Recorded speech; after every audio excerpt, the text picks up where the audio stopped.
Hello, everybody.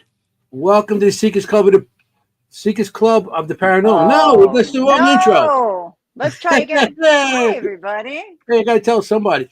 Okay, Seekers Chronicles, Paranormal Historians, where history meets the paranormal. Oh, you did it. Ooh, I got it right that time. But I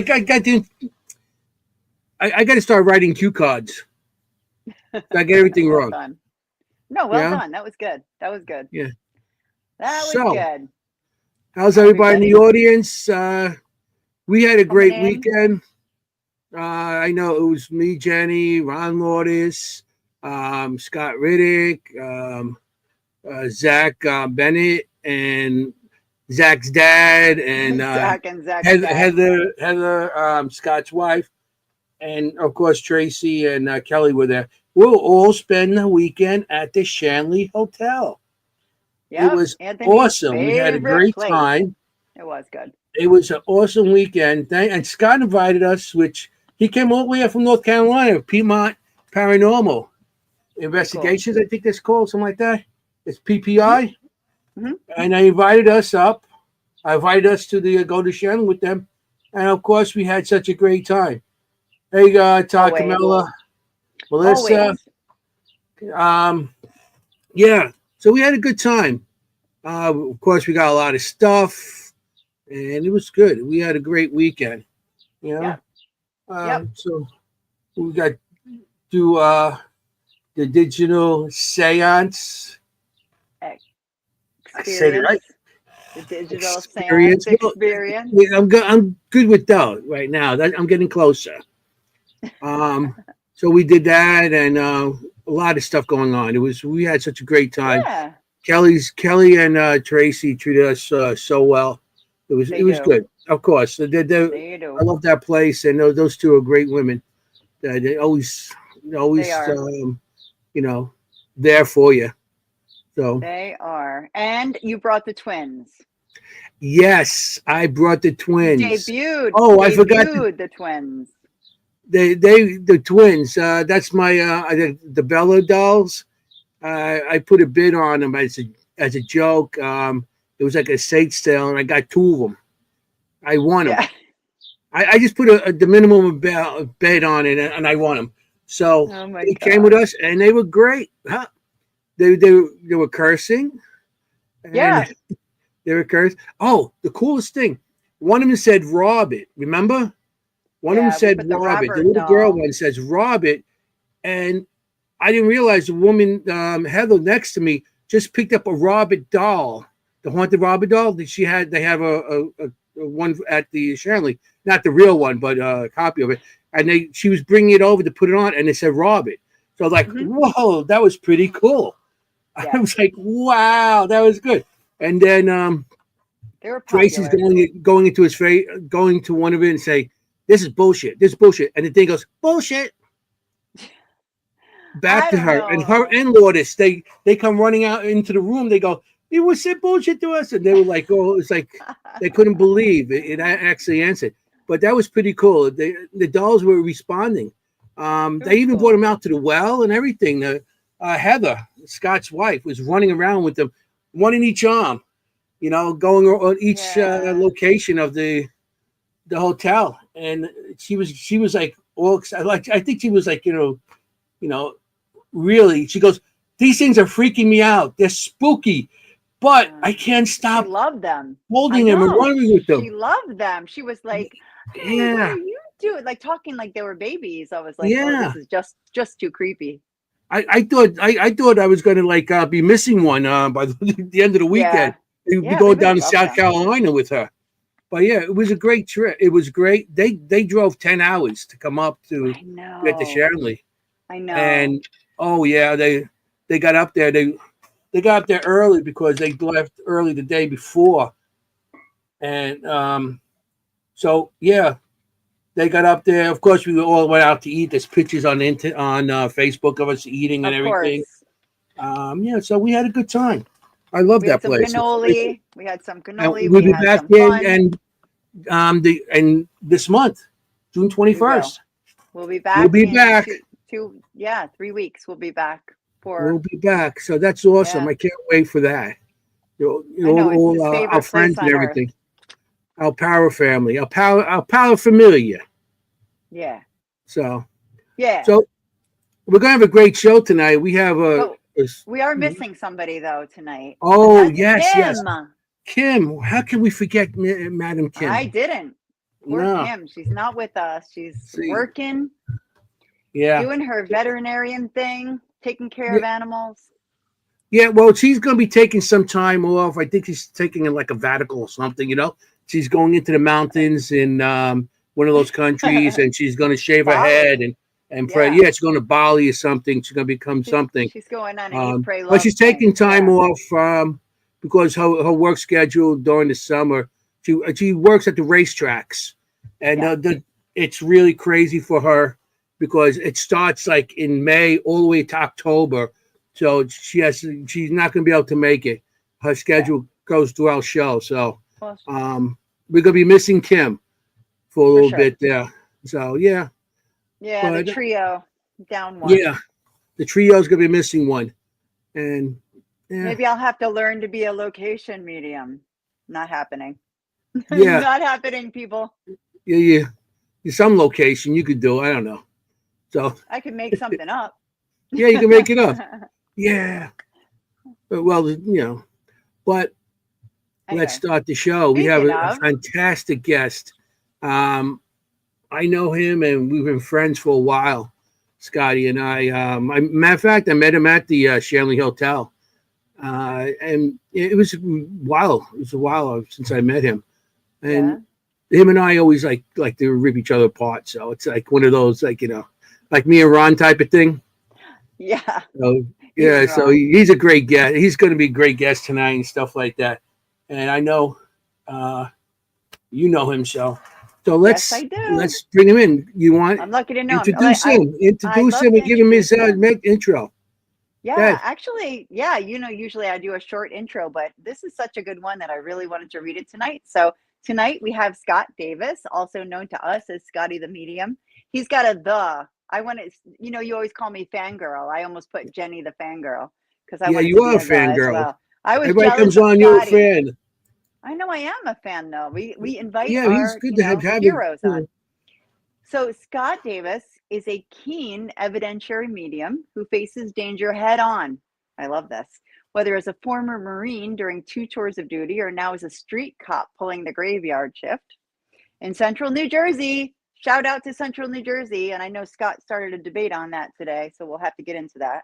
Yeah. Whether there is because I live in Central New Jersey. He's also an avid paranormal investigator, and I've investigated with Scott, and he's wonderful, and a budding remote viewer, which is Kim's thing, remote viewing. The unexplained doesn't scare him most of the time. Never seen Scotty scared, but he's not afraid of what he can see. He's more concerned about what everyone else can't see. Let's welcome Scotty. Look, everybody's fangirling. My goodness. There he is. Hi. Hi, everybody. I love that I'm intro. Melissa. I love it. Hi, ladies and gentlemen. Nice to see you there. My name is Scott. It's wonderful to be here. Thanks for having me on. Thanks for coming, Scotty. We're so happy to talk to you tonight. Yeah, me too. I was excited that you guys invited me. Yes. In Central New Jersey. In Central New Jersey. I mean, if you say it exists, I'm not going to argue with you. Well, would you call me North? One of your biggest fans you're not going to argue with. Yeah, no. Come on. Look, I even have a Scotty the Medium. What? Look at that. Coaster. That's limited edition coasters. Limited edition. It's going to be worth a lot of money one day. Mm-hmm. Yeah, really. The paper it's printed on. I better not use it. Yeah. No, definitely. I have more. Use them. Save your furniture. It's so cute. And I've got my donuts. I'm ready. Oh, you got your donuts for our... I got donuts. What's up? Ghosts and donuts. Oh, that's cool. Oh, you got... Okay. I squeeze them down here when I get really frustrated and I can't take anymore. I give him a good squeeze and then I put him down and I get back to work. Aww. The little guy takes a lot of abuse. Yeah. Well, you should have him with cannoli, Anthony. You should have a ghost with a cannoli, with a canolo. That's a canolo? That's a singular for cannoli. You know, I got You the know what? grammar police going. It's a Canola. singular cannoli, everyone. That's You what I'm should here know this. for. I know. Listen. I know guys call something canolos. I'm going to write that down right now. Ghost and cannoli. Ghost and Ghost cannoli. and cannoli. We I had got it. some I put it in my breakfast notebook.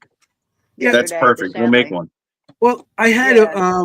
one of the guests we had from Japan. After we got off the show, she made me a couple. Look, Oh, isn't that nice. cool?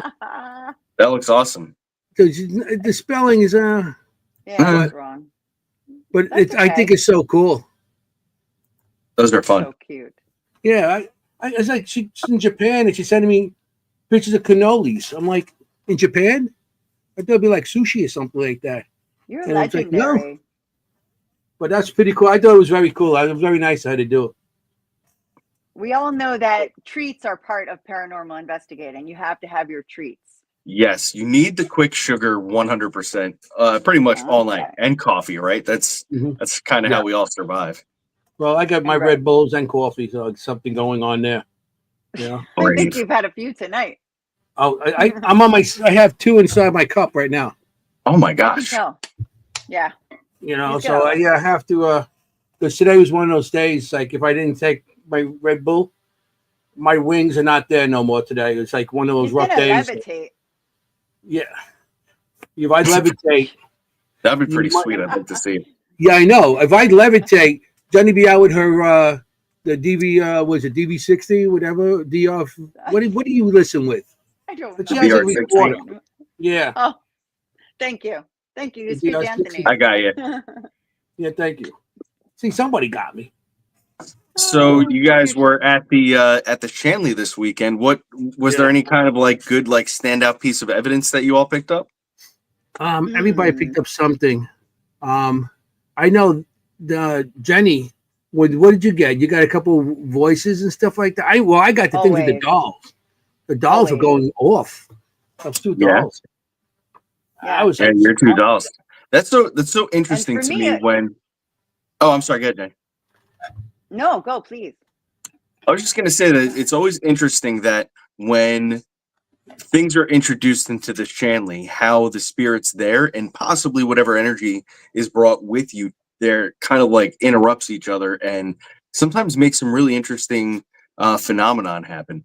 It's been interesting to watch in the last couple of years different items come to the Shanley Hotel and how they add to the atmosphere of the place and the kinds of reactions that the resident ghosts start getting when this new energy started getting put in there. And a lot of dolls, of course, are a part of that decor at the Shanley Hotel. Whether they're all haunted or not, I don't know, but definitely a really cool phenomenon. So it's neat that you had your two dolls there that I guess you feel like there's something going on with them and you brought them there and they started having all kinds of reactions. And while I was backstage, I was listening to your conversation about the intelligent response of it's saying Robert for that little Robert the doll that they have there. Yeah. So that is always fascinating to me because it really just shows that beyond what we know and understand, there are things or something watching us, and they are able to now connect with us, and it's just a really interesting sort of phenomenon. And I think that if anybody's watching, if you've not been to the Shanley, if you wanted the most chance of something paranormal happening, that would be the place that you should go, in my opinion. For sure. For sure. I agree. It's like I'd say like 85% of the time that I've been there, and I have a key to the front door, so I'm there a lot. I can tell you that they have such a high rate of things that happen. We've been sitting in broad daylight at like 1 PM, just like having a snack and have crazy things just pop off. And it's just really a fantastic location for anybody to go visit and definitely investigate for sure. Definitely. Tracy went up to the dolls with the Mort mask. Uh-huh. And the doll said Mort. And we all heard it say Mort. And it was like, it did.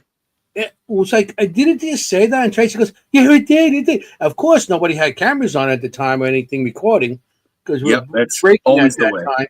And so then I throw everything on and didn't do it again. But it was interesting. It said it. And it said it a couple of times before we got the cameras on. I think Yeah. I had my body camera on, so we'll check Did you? that. Oh, so you got to go Yeah. back with that. Yeah, That was I'll be up interesting. all night That, tonight. but Trying that to was find it. an interesting night. Yeah, it was an interesting good. night. It's always different every time. If you want to get different, like you said, so many layers there. Yeah. I mean, So, for anybody watching, just I'm going to plug real quick. I'll be there mid-July with Cindy Kaza. We have an event, and then I will be there with Mr. Dalen Spratt, I believe in December. So if you go over to thehauntedShanleyHotel.com, you can go to their events page, and if you want to hang out with me and Cindy or me and Dalen, please go over there and sign up and come hang out with us. We'd love to have you. Cindy's cool. amazing. Has Cindy been there? Has she been there before? She just was there recently, about 2 months ago. Mhm. She held an event there with a workshop. She loved it. And of course, Kelly is I think I have to at this point pay Kelly as an agent because she does agent work for me all of the time, which is so funny. Kelly's the owner of the Shanley, for anybody who doesn't know. Yeah. So she had a lot of nice things to say, and she convinced the amazing and lovely Cindy Kaza that we should work together and have an event, which is crazy because she's in my opinion one of the best mediums out there. So Yes. it's a big it's a big honor to be able to host alongside. Yeah. You're starting to work with a bunch of people that's been around for a while, and it was like the last year or so, maybe a little longer. Yeah. I just started seeing like, wow, I know him. You see you popping up everywhere. I'm sneaking in there. It's like, holy cow, for you. which is cool. It's really again, I know that we all love Kelly, but I gotta say that for me personally, she's one of those folks who has helped push me really far with a lot of really well-known people and spoken so well of me for so long that it kind of just stuck. So I appreciate it. Big shout out to Kelly. Thank you for always being so nice and saying kind things, because in this business, the business side of it, it can be a little cutthroat. So it's nice to have really nice people like that around saying nice things. That's And For Kelly, sure. she's a sweet woman. She's such a sweet person, and and she'll come and she'll do investigation when she always comes down and sits with us and hangs out with us, and so her and Tracy and so we had a good time, and Kelly's always been good. Even Stephanie. Matter of fact, Stephanie's going to be with us. We're going to be there again on the 21st if you want to stop by and say hello. Of June 21st. I think it's a work weekend, but we'll see. Sorry. You got work. You know how it is. Yeah. I do. I just want to quit work and ghost and investigate all the time. That's all I want to do. Well, you got to wait till retirement. How many years you got on that? Like 30, 40? Yeah, 100 years until I retire, pal. Got 100 years. Yep. You're young. It's all good. Because while I have my regular job, which I'm very blessed for, it's really awesome to have this outlet that I have with a lot of amazing people like you folks. So I would have never met if I didn't start doing all these paranormal investigations as I grew more interested in it. Right. So I'm very blessed in my life to have something that I love so much outside of my career. And I really enjoy the community for the most part is really amazing. And I really love going into these really cool and historic places. Like we ran into each other at Penhurst a week or two ago, right? They had the Penhurst Paracon. Did we see each other there? Yeah, Penhurst I wasn't at.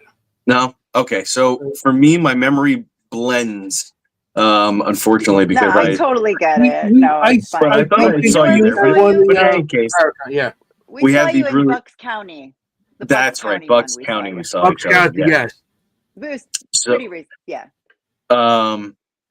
So there was really cool locations like Penhurst and like the Shanley, Rolling Hills, and all these really maybe not the greatest places to have existed because of some of the trauma and things that happened there. But now looking back historically, I love being able to go in there and investigate. And, with that added perception of what might possibly be on the other side, I do really like interacting with those spirits who do want to talk and still feel like they are part of the living world. So it's really nice to be able to go and peel those layers back and talk about the history and those people. Hi, Lourdes. Right. Right. And Look you up like Matt what Moore. I love what you say, people want a voice. I Yeah. love and you say that in your new show, and you say that and I've heard you say that before. Like, I love when you say that you know they want a There goes voice, Kelly. and you Hey, become their voice. Hi, Kelly. Hi, Kelly. Well, we all do, right? So I know we're all interested in, you know, interested in the exploration of paranormal and ghosts and the things that are beyond what are here in this dimension. So everybody in the paranormal field who sits down in the dark for a couple hours a week and sits a recorder down to record EVPs, or is coming up with new gadgets, like our friend Tracy at the Shanley. She loves Yes. trying to figure out new ways to communicate, and she has the perfect place to do it. So everybody who really sits down and is really got positive intention about speaking with the other side and getting answers, we're all doing that work. And nobody is more or less important than the other person, as long as you're coming there to really be respectful of each other and those people on the other side. I think it's all of us, everybody who enters into this, we're all doing that same job. So, And I don't know about you, but don't you feel the energy when we get together, when all of us who have the right intentions get together? I feel like the energy just gets so positive and so good, and we do better. yeah, 100%. That's 100% true. I don't know if I'm explaining that right, but you know what I mean, I think. Yeah. We Yeah, have so good people getting together. when there's good synergy with the team, with the people who are working together, it definitely helps you gel. Because Exactly. when everybody puts their ego behind them and just is like, we're here to figure out what's going on, whether you're working on, you're going to the Shanley that we know is haunted, or you're going into, maybe somebody invited you into their home because they're experiencing paranormal activity. So if everybody going feels equal, and nobody is like, the better person for anything, you really can go there and have some really amazing experiences for sure.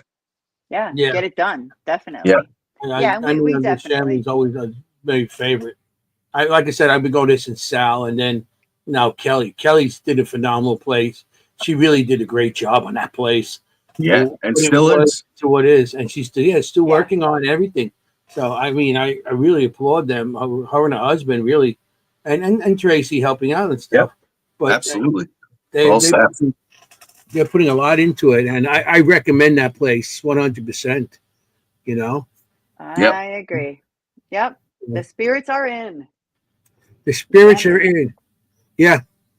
I can get that. I got like 3-4 shirts from them already. It's like, Me too. Me too.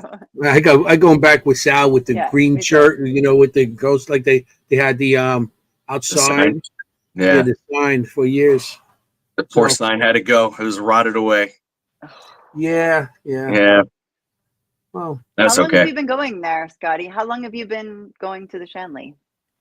I think since like 2018 or 19. So not as long as a lot of people, but a pretty good time. Mm-hmm. No, but it feels like it, right? Like yeah, it does. And the place, even though it's been changing for the better and getting fixed up, it's still like this time capsule.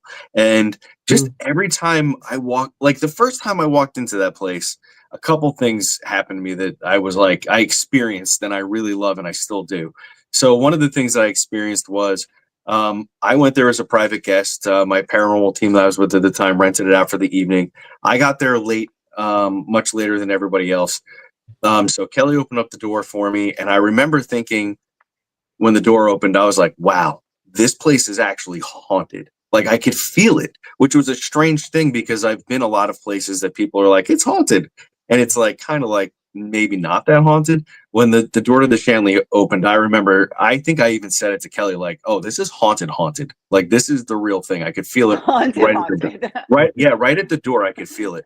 So I experienced that. And then the other thing that was happening was I felt like I belonged there for some reason, like the aesthetic and the vibe of the whole place. Like I could live there. I mean, it would be no problem for me. The only thing they're missing is like a nice, oh no, actually they just put the big screen TV in. So that's really all I'd be missing. There's like 3 or 4 bathrooms and showers and, all the good stuff in there. So yeah, lots of beds to jump on. To go. And now they're going to be putting a sink in Anthony too.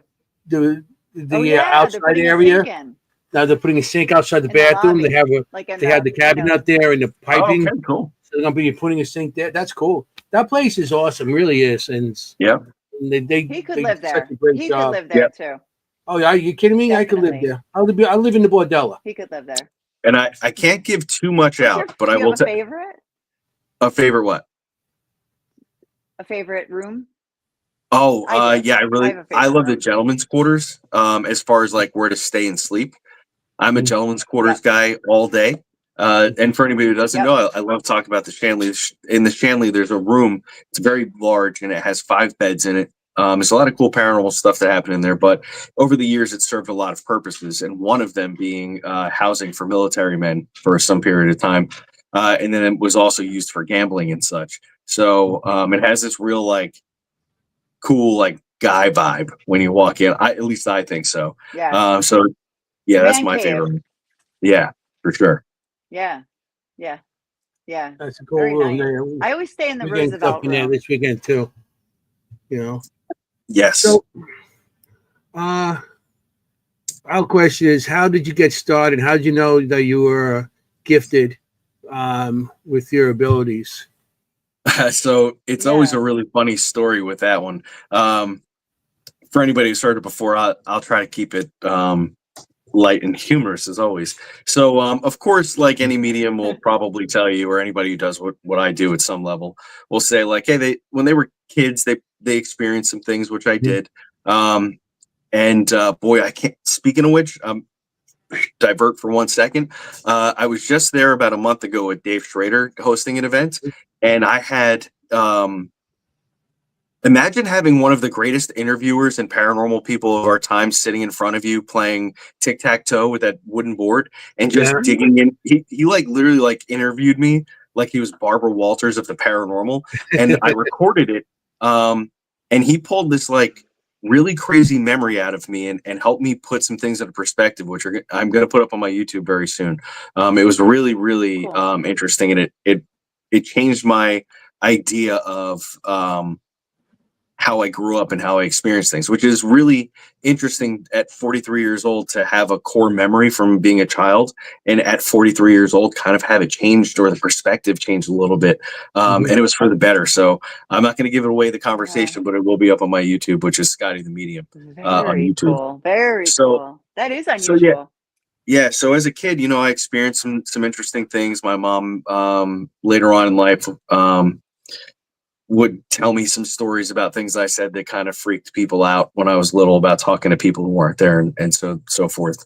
Then through my growing up, adolescence into teenager, really would just experience a high rate of paranormal stuff. But I kind of thought that was normal for everybody, right? Like I had a really deep interest in all things paranormal. Of course, paranormal programming at the time was like all scripted, like X-Files and Twin Peaks and all those sorts of things. And we didn't get the reality ghost shows until early 2000s. So that it was all books and whatever I could find. Sightings was one of my favorite ones growing up. I love sightings. Yeah. Yep. So Oh, I yeah. had all this really high interest, but there wasn't much of a group like we have now, right? Like because all the weirdos, we all kind of came out of the woodwork and found each other with the internet. So Yes. so Sure. anyways, it wasn't until I was about 31 years old or so that really the switch flipped. Something happened. I wasn't looking for paranormal in this kind of way. I wasn't trying to be a medium or a psychic or anything like that. I came home after my shift in law enforcement. My wife was getting dinner ready. I went to take a shower and I got my brain real quiet. I'm just soaping up, doing my thing, like just kind of decompressing from all the day. And all of a sudden, this voice sort of chimed into my head that didn't belong to me. And it started talking, and it was talking in a way that I don't speak. So I thought it was interesting.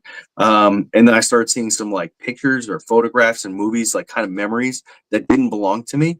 They didn't make sense. So my first thought as this started to happen is I'm standing here soapy in the shower, hot water in the face. I'm like, I am losing my mind. I'm losing it. I'm going to lose my job because it was so loud inside of my head in a way that I'd never experienced Oh before my that goodness. I was afraid. I was like, I'm going to be in trouble. But for something else clicked at the same moment. as I'm witnessing this stuff that's kind of going through my head, the inquisitive part of me kicked in and was like, get a notebook and write this stuff down. And another part of it was like, I was asking, because the voice that was there didn't belong to me and seemed to be giving me interesting information. I was like, okay, who are you? Like, I'm thinking to, who are you? This is Pop, and your mom's friend is my daughter. Just give her this information. Basically, is like how it came across. So, Wow. I wrote this information down in a notebook. I called my mom. I'm still dripping wet out of the shower. I'm like, Mom, can I call so and so and ask her about this information that I and my mom, like, as I'm telling her what happened, she's like, oh my God, you're doing it again. Because this is what she experienced when I was a kid too, to some level. Like, there's these weird stories about talking to people who were not here. So she says, yep.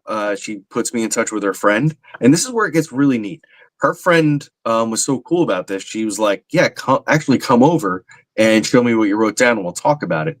So I go to this lady's house, and I show her the notebook, and all the things that I wrote down were all these really specific things about her dad, who was, his nickname was Pop. That's what everybody called him.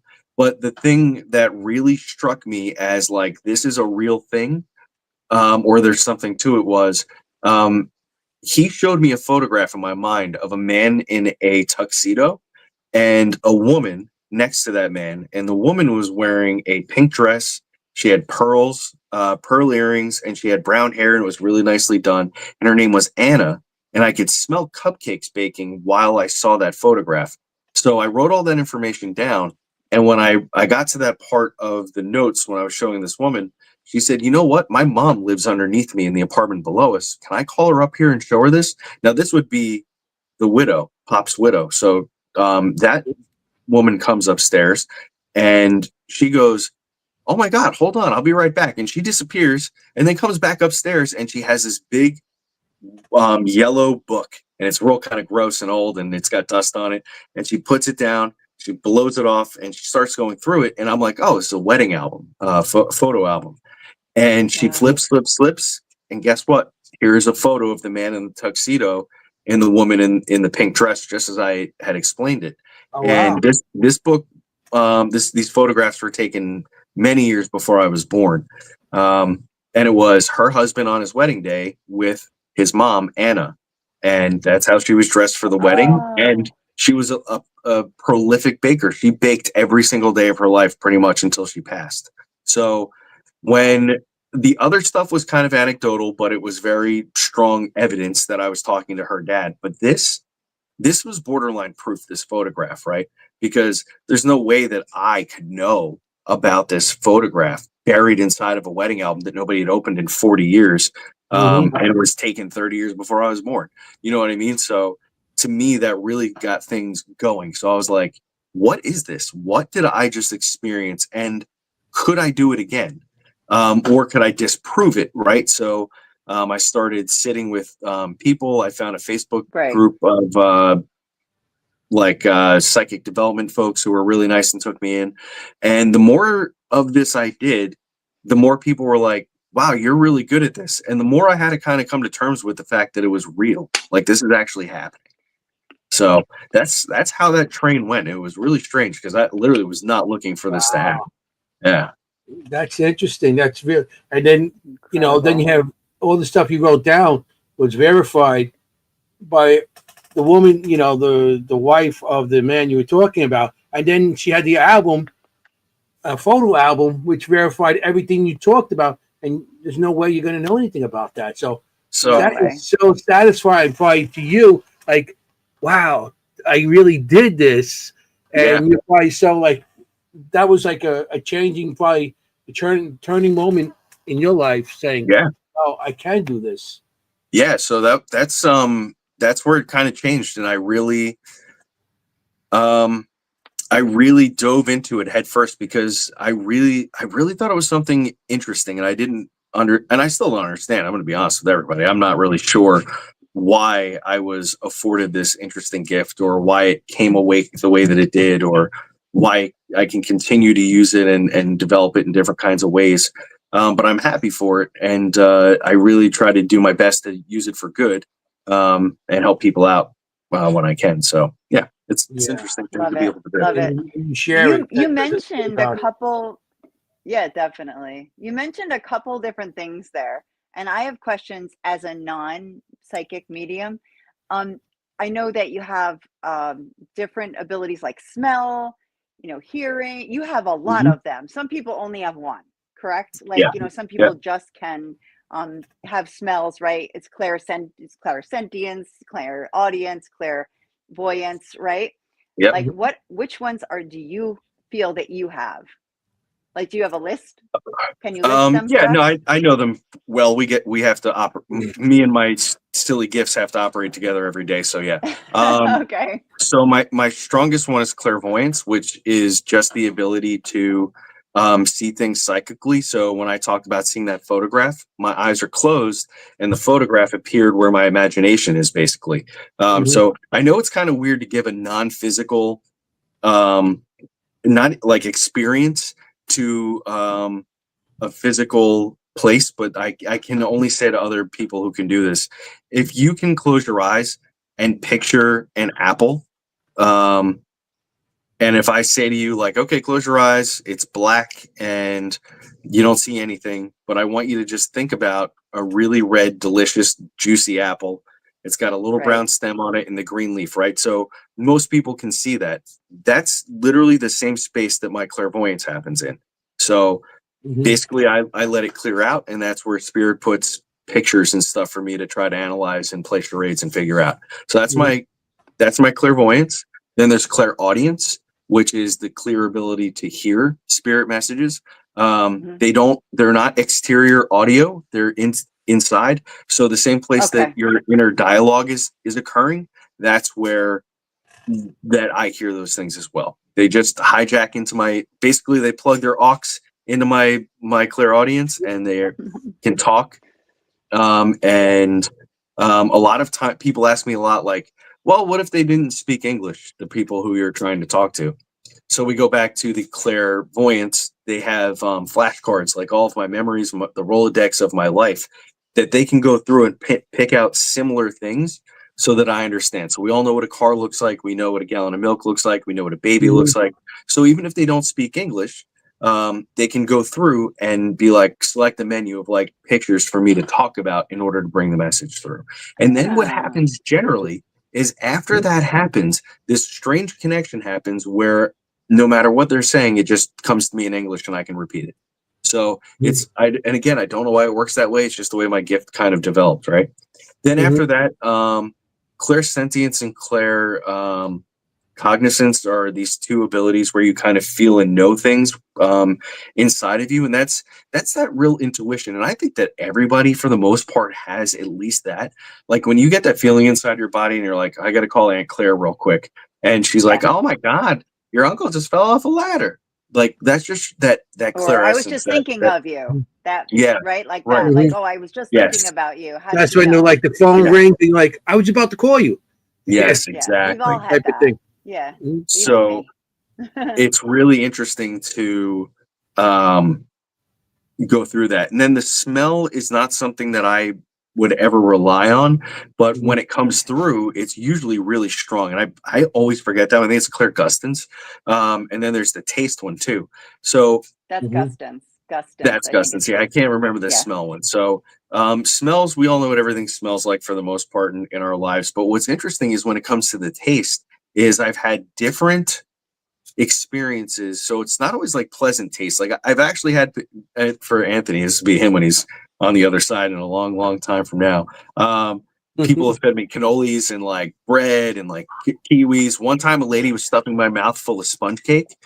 And I was like, I almost felt like it was actually in my mouth. I'm like, whoa, what is this lady doing? And I said it to the person I was reading for. She was like, that's my sister. Yeah, you couldn't get in her house without her stuffing pound cake or that kind of stuff in your Oh, face. that's So funny. it was Yum. funny. But then, another interesting thing happens is where like I could taste alcohol, so I know that there's some sort of alcohol message that will go with it, or I can taste metal, and I know that is now from doing many readings that's like a cancer treatment taste. So It is. yeah, so a lot of people have reported that to me. So for anybody who's listening to this and might want to understand a little bit about themselves and their own abilities, like just take stock of what you know about the regular world around you.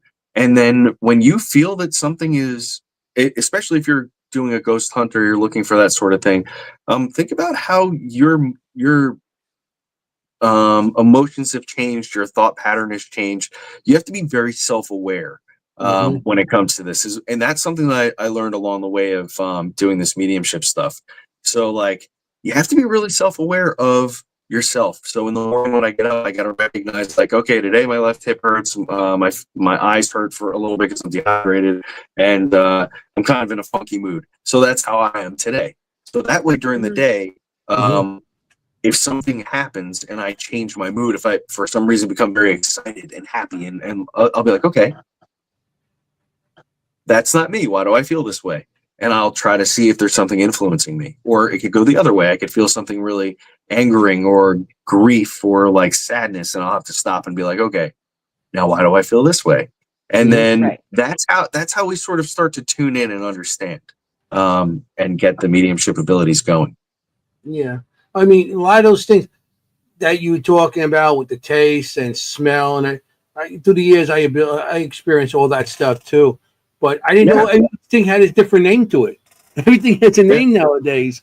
You know, I've been doing this a long time, and it's like everything has a name now. It's like, because like with the smells, like I smell flowers, cigars. I can smell a cigar from a mile away, but cigars, smoke, or whatever.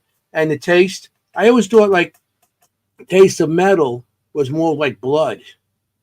Blood taste. It can taste that way. Yeah. Like, that's every time you taste it out, like on Gettysburg in the battlefield, I could taste, I get that, So if you do that, then what I would do is if you really thought that somebody's trying to connect with you and that was one of the first like spirit signs they were giving you, I would stop at that moment, recognize that the taste of my mouth changed. I believe that it tastes like blood or something similar. Then what I would do is I would close my eyes and take a breath and say out loud, who are you? And just see what information comes to me. And I think that you would be surprised at it may not always be a Civil War soldier out there. It may not always be somebody who passed away in that immediate spot. What you might see is a piece of the battle and that you're standing where 30 bodies were stacked up. That's the thing is you're not always going to be interacting with intelligent information. It could just be stuff that is stacked and layered, and you're just kind of stepping into it. And since you've opened yourself spiritually to be able to experience these things, you're going to walk through them and experience them that way. Yeah, because when I the spirit art I do, and I see the things and I draw it, and of course sometimes I get a smell like I had at the Shanley. I drew a picture of a man with a long beard and stuff, but it was like a bad smell. It was like a body odor type of bad smell, and I drew the guy, but I mean, I experienced a lot of that through the years also. A lot of audio and everything. And I've seen so much of your spirit art. You're fantastic at doing the spirit art like that. So there's no doubt that if you were just training a little bit, you could get those other senses up and running and really hone in on them and give really great readings. Yeah, I agree with you. He's amazing. I've been thinking about stuff like that. Going and see if I could talk to people about it, because when I was coming up and doing this, I had nobody to talk to. It's like I understand. And so everything, and it's like now I'm learning, like everything has a name for it. There's training on this. There's training. I'm like, So this is a big thing to talk about. And I'm glad that you brought that up. So when I started going and trying to look into all of this stuff, that's the same thing I was running into. Like, take my course. It's $500 for 6 hours, and we'll certify you, and all these other things. Everything had a high price tag on it. And meanwhile, I'm like, I make $40,000 a year, and I got a kid and a wife, like a house and all. You know what I mean? Like, I can't afford that. So what I could afford was going and buying really inexpensive books for $8 or $9 at Barnes and Noble. So I would go and I would pick these books up and just devour them and go to the library and get those and read those. And that was part of my training. But the real training for anybody, and believe me when I tell you this, the real training is going.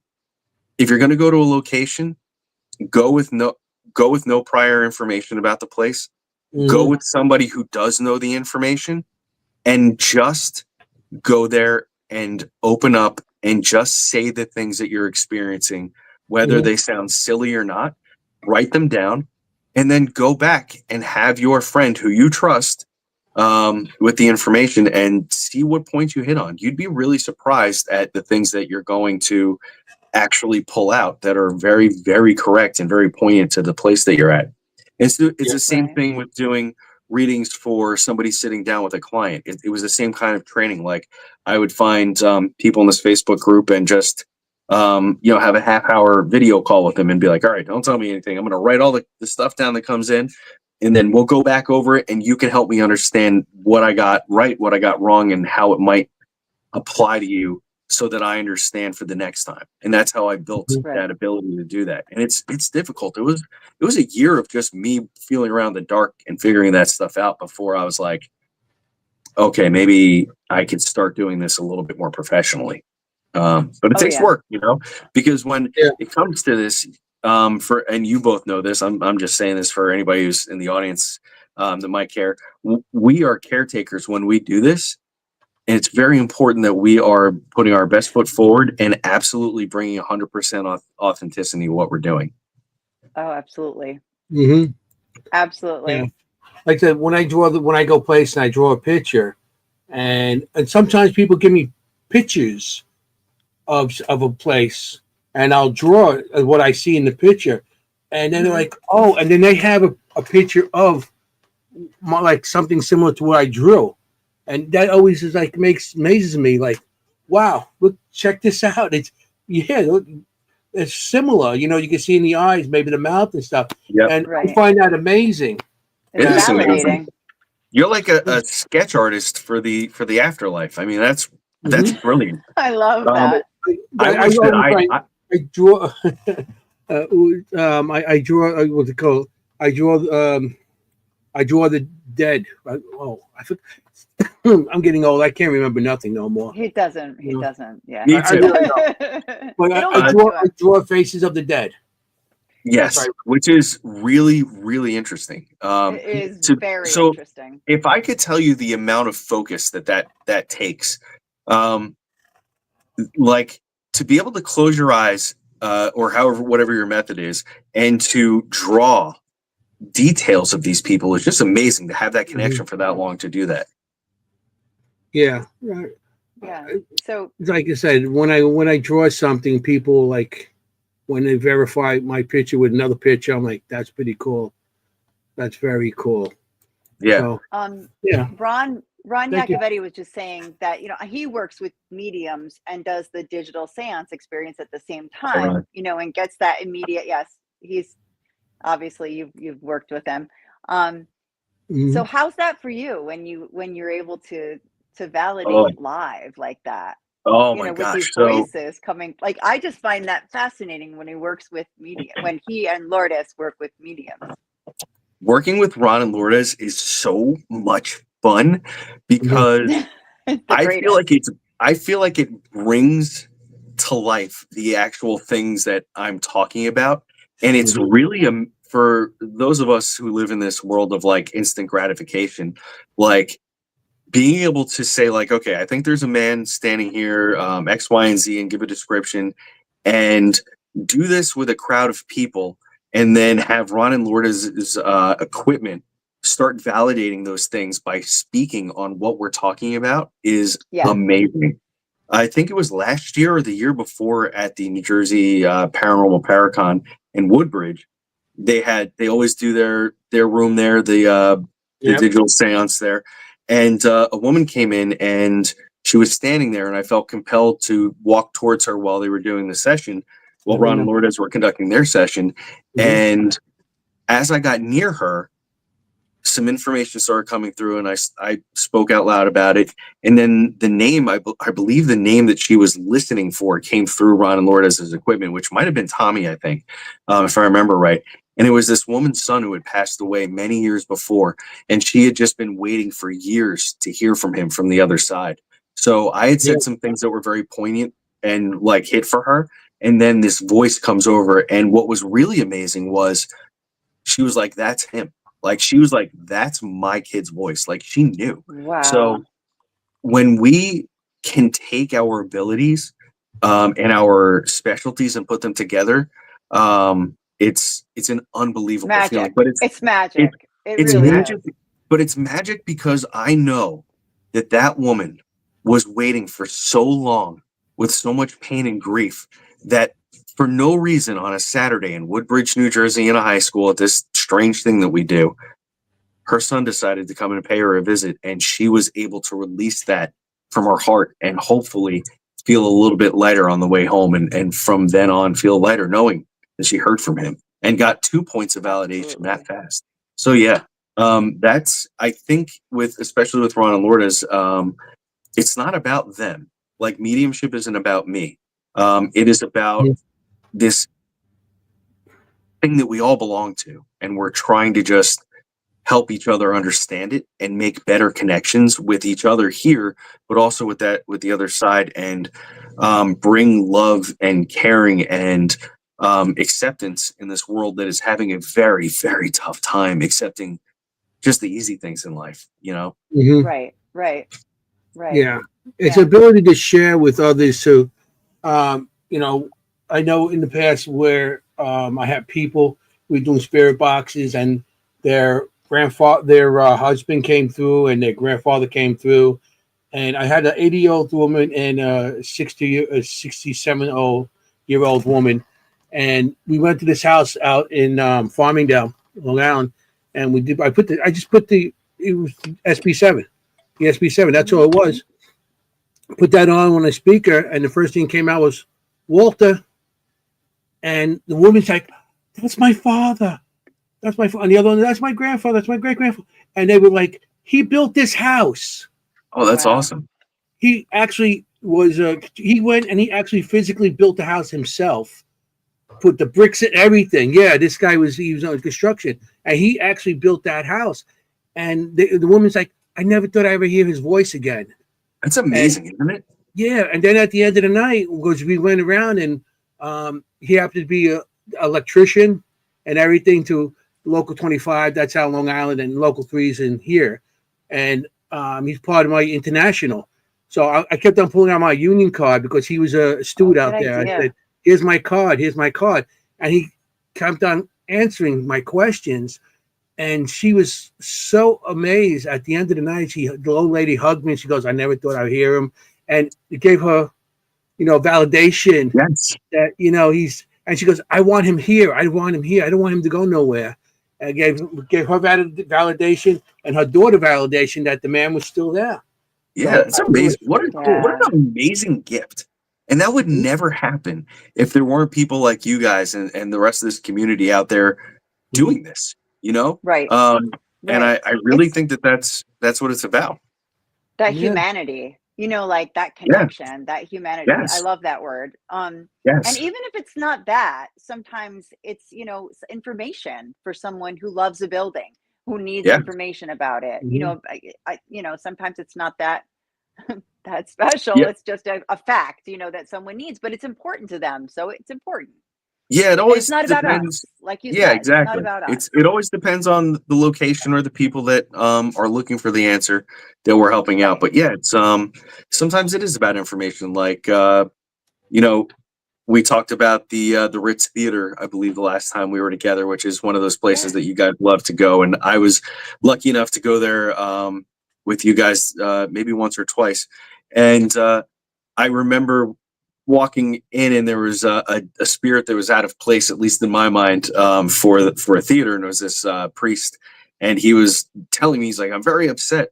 And I said, well, what are you upset about, sir? He said, this is blasphemy. And he showed me these upside down crosses. And I was like, well, that's so strange. Why would that be in a theater? And I brought it up to somebody who worked there, and they were actually building a set for Macbeth, I think, because the theater is a working theater. And they were building a set for Macbeth, and a part of that set was these upside down crosses. So from somewhere in that space, this spirit of this priest must visit the theater or be close by, and witnessed them doing this, and was like, no way, you can't do that. Like, not realizing that it's for performance and not actually something real. people believe. Right. Yeah. So I thought that was, so funny. Isn't that interesting? So you just never know what you're going to really interesting. Yeah. That's really, how would he know? How would he know? Yeah, exactly. Right. You know, you make assumptions. Like, and I always say, don't assume anything. Don't assume anything. Yeah. So that, that takes a long time to be able to beat. So people ask about that all the time. Like, well, how do you know that this is actually true, what you're witnessing? Well, I don't go anywhere with expectations of what I'm going to see or pick up or understand, because most of the time I really don't understand what I'm talking about when I get somewhere. If you want a blind reading in a location, I'm just going to tell you everything that I'm perceiving when I step into that world, and we'll figure out what the context is later, and hopefully it's really specific. So when I start witnessing things that really make no sense to the space I'm in, I have to remember, like, don't worry about it. It's going to be okay, because this is just how it happens. And you're just going to say what you see. It doesn't matter if it looks like it fits here or not. It will, hopefully. And that's experience. That's from your experience. And Kim, our colleague in this, she does remote readings. Obviously, we give her a picture before the show. We don't tell her where it is. We don't tell her who the guest is. She records it, as you do on your new show, right? Your vlog, and gives it to us. And then we tell her, later. So on the show, live, she figures out what really happened, in this place. So cool. And we make that connection.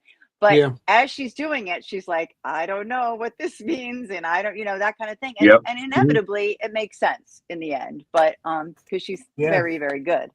But you reminded me of her when you were doing your vlog for your new show, which you recorded before you got to the location. That's very much what Kim does. Into soon. So so remote reading is new for you, correct?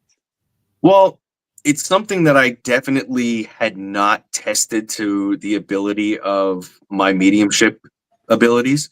So I've always, since the mediumship kind of kicked in, the remote viewing has also been just something that I could do, but I didn't know what it was at first, because I had never experienced it. And once I think I was like listening to a podcast, and somebody was talking, and they started to describe what I was experiencing when I would do remote viewing by accident, or things like that would happen. And I'll tell, for anybody who doesn't know what remote viewing is, the simple breakdown of it is that you sit in one location without any idea or expectation of a target area or a target item, and you just give all of the information on it completely blindly. It doesn't have to have anything to do with the paranormal whatsoever. It could just be a shopping mall, a pen on a desk, a human being, and it's just a really interesting phenomenon. So it's something that I can do. And what happened was, over the last 2 years, I've been growing my TikTok. And one of the fun games that we would play was I would be live, and people in my comment section, I would say, okay, if you want me to remote view into your space, give me permission, and say me in the comments, and I would pick somebody, and then I would just close my eyes and hone into that space through my ability, and describe things that were around them. And it became a really fun game that I would say I was about 80% accurate on what I would come up with, right down to the fact that I kind of embarrassed this lady by accident, because I started to describe something, and in the comments she was like, stop. And I was like, and I just kept going because my eyes were closed. And then when I opened my eyes, everybody was cracking up in the comments, because I had described a lady device maybe that would be used in the bedroom. And it was allegedly sitting right next to her when I was doing my Oh thing. my So god. she was super duper embarrassed. It was really funny. And again, I didn't know what I was describing, and I drew a shape and stuff, and they were like, "Oh my god, this is ridiculous." So, and remember, it was for that specific person, so I know, and so we would do that. So Oh my other times, gosh. like I would talk about patterns on walls, or like just like different kinds of things. So I got good at it just by having a good time doing it with no like expectation that I was going to be good at it. So then we moved and there's a project that I worked on with two gentlemen that everybody knows, but I can't talk about, unfortunately. It's a little project we worked on that we're trying to get going, and we were using remote viewing to look at other things besides ghosts. And basically what was really interesting to me with remote viewing is this. I organically learned how to do it like the other stuff. And they found, our producer found a woman who was trained by somebody who trained the CIA government to do to do remote viewing. So this woman is considered one of the top remote viewers in the world. So what we did for this program that we were working on was she got a set of numbers and I got a set of numbers. We didn't know what we were targeting in on. She did her version of remote viewing that she was taught, and I did mine the organic way. And later on, we came together for the show, and my descriptions were just as accurate as the ones that she gave. And not only were they just accurate, they were so similar on the targets that we were given that her and I both were like, wow, that is incredible. Because her and I didn't even know each other. We met each other like when we were doing this remote call to record this segment, and it was really crazy. Like, so that boosted my confidence that I could be now, I'd say, qualified to do it, because I'm up, not against, because that's not the right word, but comparatively speaking to somebody who's been doing it for 30 years and was trained. It was really, really ridiculously spot on. So it was really cool to be able to have that experience. So it's awesome. That's amazing. So that's so amazing. how do we apply that for what we do in the paranormal, right? So sometimes I get impressions about places that I'm going to go before I go there, which I think happens to a lot of investigators, but they may not necessarily recognize it as happening because they are not as tuned in and aware of themselves as I tend to be. So or a dream. They have a dream. Or yes, dream. Oh, I got a good dream. Common. I got a good dream story for you folks. Oh, good. Because I do have those. I do have dreams before. I'll give you a cool dream story real quick, and then we'll go, and it's a bit fortune tellery. It's really neat. And then we'll go talk about Phantom forensics. So several years ago, I was sound asleep and I had this crazy lucid dream that I was walking up to this old house, and it was like this cool old Victorian type house.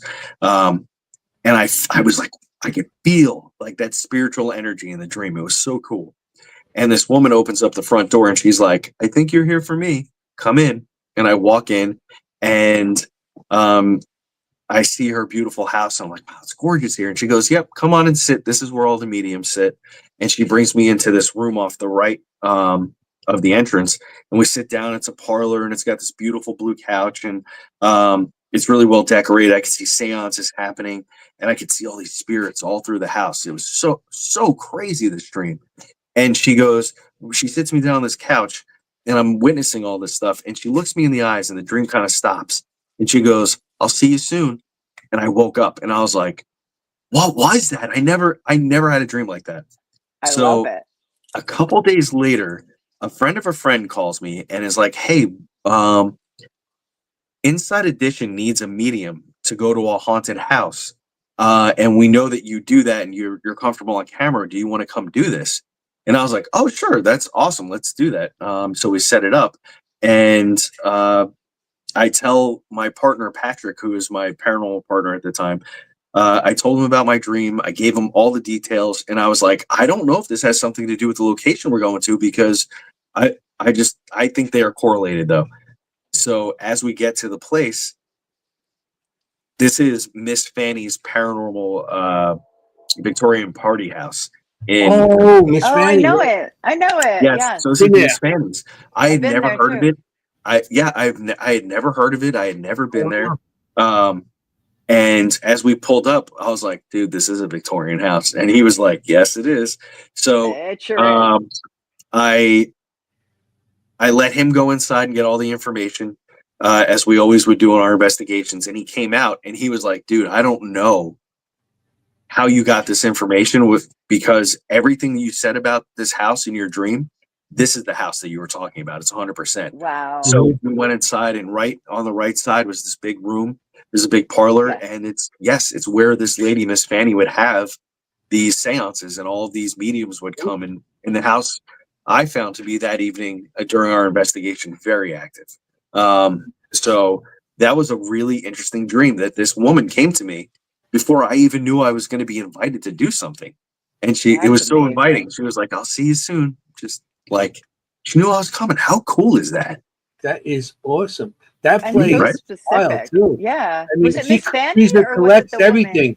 There's everything in that place. She collects all these different The owner. Yeah. bodies, from coffins to embalming machines. When I Yep. went You there, she had can an old barely move. 100 embalming machine with fish in it. Yeah. Yeah. It's Yeah. so crowded. It's so crowded, that place. Yeah, yeah. It's like it's Yeah, there was a lot of stressful. stuff. A little bit. That's Yeah. so cool. A lot of So, stuff. my opinion was that it was Miss Fanny who was telling me, Yeah. like, she was going to welcome me in. So Awesome. I thought that was really great. So that's my dream story. But yeah, so then, Cool. fast forward to several Very years cool. later, we're here with Mr. Dalen Spratt from the Ghost Brothers, and so many other amazing programs. It's And good, yeah. we decided to get together and do a team up and do this really cool show that myself and my lovely producer Kay had been developing, and we named it Phantom Forensics. Okay, Right. I'm going to put a picture up. This is chapter 1. There's 3 chapters. Mhm. Okay. So far, So far. I was gonna say so far 3 chapters, and So we can far. work on that Yeah. So yeah, this is awesome. in Columbus. So from what I understand, all you knew was that it was in Columbus. yeah. So my I've producer. seen all 3 chapters. Okay. So my producer, Kay, and I won't give anything away in here. There might be a little Yeah, no bit that we talk spoilers. about, but Well, a if little. if you folks in the audience want to go watch, and I think you should, you'll Yeah. really enjoy it. Right. It was a lot of fun. So yeah, my producer Kay moved from Manhattan to Ohio recently, and she's been in the film and television industry for a very long time, and she's very well respected. She produced a couple episodes of the last season of A Haunting, which I know everybody loves. I got to be on A Haunting, and that's where I met her. And she also produced The Curse of Lizzie Borden, which was another cool thing on Travel Channel. That was one of her Very shows. good. Good show. Well, most of it. I'll tell you, very most good. of it. With our buddy Dave, and she did Roswell with Lawrence Fishburne, and then all kinds of other really amazing human interest stories through the years for television. So she's very well regarded and is a lovely woman, and knows what the heck she's doing when it comes to telling a story. So she moves to Columbus, and she's like, Scott, what are we gonna do? The TV industry is kind of drying up. I don't know what to do next. And I was like, we should do some YouTube. I was like, that's the move. Yeah. That's what everybody's doing. So we got lucky. She found a colleague that she had known from years before who owns a production house in Ohio. So now we have a producer and a production house. And the only thing missing is me to help tell the story. So her and the production crew linked up. We came to an agreement on how to film this stuff. And there's more to it, and I'll talk about it in a little bit, but more of the spooky stuff first.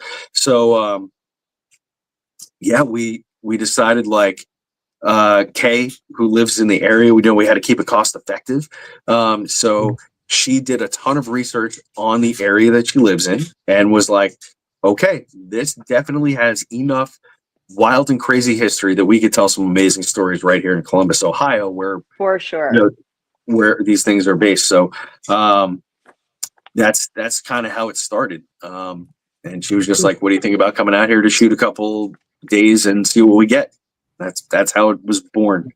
Yeah. That's That's amazing. awesome. Yeah. And then you started recording before you left. We'll put that up on the screen Yeah, again. so- So Yes. basically, what happened was we had to come up with a way to show that, you know, I had not been there. I didn't know anything about it. And the best way to do that is to actually just sit here in this chair where I am right now and go ahead and start giving information about what's going on. And always in showbiz, always in doing what we do is showing is better than telling, right? So instead of me being in Ohio and being like, when I was back home, this happened. I said, let's take a really crazy shot in the dark. Let me sit at my desk and do like a remote viewing session and spiritually see like what I come across. So the first things that started to flash to me were these graves, like a lot of shallow graves and a big fire. And Kay was like, okay, you're on to something. I'm not going to say anything else. Just write down all the stuff you get and make your video diary. So we did that, and most of it made it to the show. And it's always cool when you go somewhere and there's really crazy history that you've never heard of, happening. Yeah. And you get to explore it for the first time. So for people watching, I'm a bit of a history nerd too. So I love when I get to go do these historic things. Trust me, everybody watching is a history nerd because our Cool. show is very, very history based. Yeah. Our show. We typically do deep dive into a location's history each episode. So this was right up my alley and our alley, the show, because if you love history, you're going to love this show for sure. You definitely get into it. I don't want to give any spoilers away. One of the things I love that Dalen Spratt is kind of like your guide. Like it's your show, in my opinion. Like I feel like it's Scotty, and he just kind of guides you, sort of, like Dalen, through it. Yes, Dalen has the information Yes. for the location, and he is there also acting as the audience as well, right? Like he's Exactly. an active participant of the audience, and a fantastic. Yes. So Dalen was such a great choice for what we're doing for so many great reasons. Number one, he is charismatic and he is just a kind and wonderful person. So again, like the beginning of our conversation, it's about who you're working with that you're going to be able to connect with and get the best results, right? So Dalen was somebody who I get along with really well. So he was the perfect natural choice for this, and he's a really great storyteller. He has his own YouTube channel. For anybody watching, you should go check it out. It's The Graveyard Shift with Dalen Spratt. Go look him up on all social media. He is always active. He flies every week to a different location to record his show, and it's amazing. So go check him out. So he was obviously he's had all these really professional things that he's done, and then he has his own stuff that he does, which is also very professional, but it's not TV. So I presented him with the idea of what we wanted to do, and I said, it's not us running around with our cell phones and cameras that we got at Best Buy. These are real professionals. We're going to shoot this like it's a TV show, and we're going to tell the best possible story that we can with the equipment and the tools that we have available in the stories. So he was immediately on board. I almost didn't even get the words out of my mouth. He was like, I'll be there. I'll be there. Yeah. He was like, I'm there. So it was really great. So yeah, and then on screen, he's just this. It's good when you trust somebody that you're working with.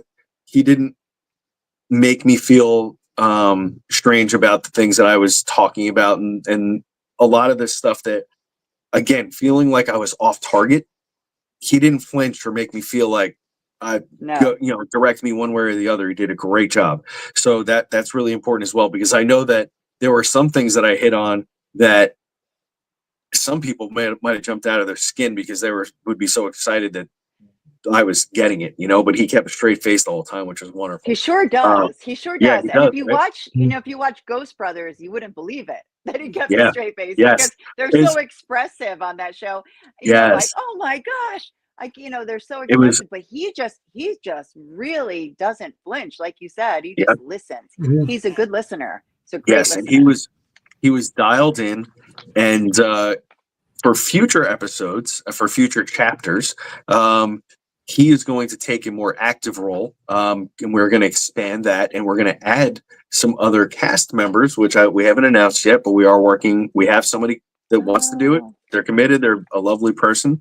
I don't want to give any spoiler. I don't want to put any spoilers out there until we have it locked down.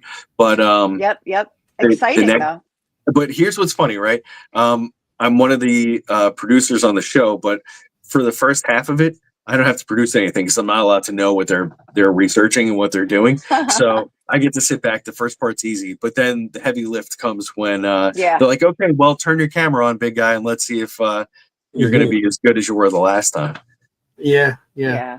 I got a clearly chance to interview Dallin on my last podcast, and he's a really nice guy. Yes. Yeah. He's a really nice guy, and of course, I met him at the VIP at the Para Unity. So him and the very nice people. Him and his crew there. Yeah, when you click like that, the product is so much better. And you're right. That's a great way to put it. He's like us in that show. So he's like us, listening to you. And he is. I can tell you, he has a hard time believing sometimes when I've nailed it, because when the cameras aren't rolling, he'll be like, "That was the craziest thing I've ever experienced." He keeps a straight face. Yeah. Yes. Because I was like, "Oh my God," like myself. Yeah. But I always talk to myself. It's always good to work with people like you also. It's just like, and in this field too, when you got two positive people, you're gonna get more evidence. You're not gonna suppress. You're gonna. To me, if I go in positive or anybody goes in positive, I feel they get better evidence than if you go with negative and. Yeah, 100%. Always. Yeah. Always. Although I will say that last time I investigated with Scotty, he called me all kinds of bad names. We did an SD session. And he was calling me lots of bad words. You can't be mad at me for the things I'm just repeating out of the radio. I know. I'm kidding. Yeah, well, you can call you a meat eater? No. Huh? No. She's a vegetarian. No, he called me bad words. You eat a hamburger. What? Not me. Fangirl. What? I have to tell my Scotty story. Okay. This is my story. This is his confidence. This is the degree of his confidence. Okay. We were at the Red Mill in Clinton, New Jersey, right? And I got there and I actually purchased a ticket for this event. And I got there and I said, "Hi, I'm Jenny, can I have my ticket?" And they looked and they looked and they looked, and there's no Jenny. And I'm like, of course you're like, I paid, really, like, here's my receipt, blah, blah, blah. No Jenny. Finally, they're like, "Oh, you know what? It's Jennifer. It's under Jennifer." No one calls me that since I was born, right? So, okay, there I am. No problem. Scotty arrives, right? There's no more, he's late, right? He's late. He just arrives, right? Like, he arrives. And there's no desk anymore. There's no lady. He walks right up to me and he looks at me and he goes, "It's not Jennifer. It's not Jennifer. It's Jenny." And that's all he says. And then he walks away and gets like a hamburger or something, like something to eat. He just goes, "Yeah, it's not Jennifer. It's Jenny." And I'm like, it's Jenny. like That's you funny. just like, "Oh, by the way, it's not Jennifer. It's Jenny." Like, you just are amazing. You're amazing. And then you walk away and then go get a donut. Like, "Oh, by the way." That sounds like me. Like, how in the world did you know that just happened? But okay.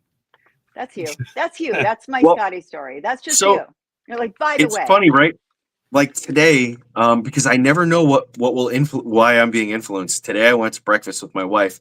We went to this place that's a little far away from our house, but we love it. Big shout out to Amy's Omelets in Long Branch, New Jersey. Love you guys. Ooh, yeah. We went out there for breakfast, and as I'm walking in, I start thinking about, this is so random, and please, everybody, I swear to you, I'm a normal human. I open up the door to this place, and I keep hearing the word sniper in my head. Sniper. Why am I thinking about snipers? Scary. Right? So yeah, but and of course, in my job, I was like, there's nothing happening. But here's why it was interesting. About 10 minutes later, we're sitting at our table. I'm starting to drink my coffee, and these two older gentlemen, about a table or two away from us, are talking. And the one older guy starts talking about his experience that he had as a soldier in Vietnam and starts talking about snipers. Literally. What? And I was like, oh, there you go. That's why. Because that must be something that he carries with him so heavily that just Yeah, being a you little felt bit it. open at the moment, I felt it and I could hear it. And it wasn't a spirit talking to me. It was literally what was attached to this man's energy. Like he's carried whatever that is with him since he was a young man to now he's probably 80 years old or so, it looked like. So, you know, you just, Wow. again, you just never know why you're getting information. And part of, with Phantom Forensics, that was like the key of starting everything. So for anybody who hasn't watched it yet, please go watch it no matter what we say here. Going Definitely go watch it. into downtown Columbus, Ohio with no idea of why it might be haunted was a really interesting experience because for anybody who doesn't know, downtown Columbus, Ohio is actually really beautiful. They have a big lawn and there's big office buildings and penthouses and this beautiful river with a cool railroad. I mean, it's just like cool. It's just like a cool place. So when they're like, okay, this is where we're going, I'm like, this isn't a haunted house. This isn't like a structure that I would have thought they would bring me to. I was literally outside. So I was at a loss. And by the way, it was like 10 degrees when we recorded. So big shout out to Yes. Dalen from Atlanta for putting up with 10-degree weather in Ohio and snow on the ground. It was crazy. So anyway, just for those folks who want to train themselves as mediums or as more in tune investigators, don't let what you see around you in the physical world influence your feelings. Don't bulldog anybody with your information, but if you just put it out there, there's a good chance that it's correct. And if you do some research, you could back yourself up. Because that's what it was in Right. Columbus. And you make a good point, and no spoilers. You make a good point in the show that don't judge it by the age of the building. Don't judge it by what you're seeing in front of you, right? Like it might be a Yeah. brand new condo, let's say, right? But Right. but you're seeing something much older or something much different. Don't let that influence you. You make that really good point in the show. Yeah. Yeah. I mean, also, when you go into locations, I find out that some psychics give a name to a spirit in certain locations. And instead of paranormal people going in and trying to go in fresh, they'll pick up on that name, and all night long, all they'll do is X that one specific name. Right. I mean, just go in and see what you could get.